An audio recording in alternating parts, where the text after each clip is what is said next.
ab wheel.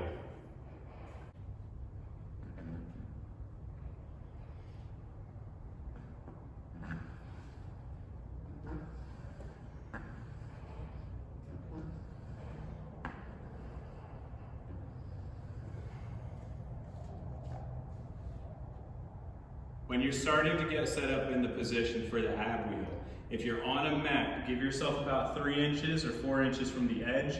That way your knees don't roll off. You want to start in a tabletop position. It can be tempting to start and stop in this position, but start and stop in a tabletop position.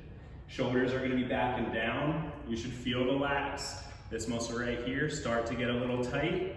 As you go out, make sure you maintain the lats engagement. When you lose the lats, that's the end of the rep. The reason being, you want the lats in the game to bring your hands back.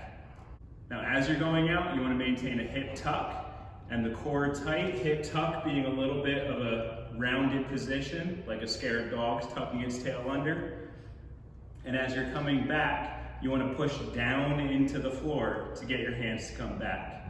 When we think of a pulling motion, we'll often start to stick our butt out and use our butt and our back to get us to come back. That's usually where people will get back pain in this exercise. So as you're going out, allow the hips and the hands to move at the same time. And then as you're coming back, push into the ground with the hands to start the move and allow the hips to follow. The hips should never lead this move. It should be the arms. So tight core, out as far as you can. Push into the ground, allowing the back to stay at about the same angle all the way through until the end half of the move.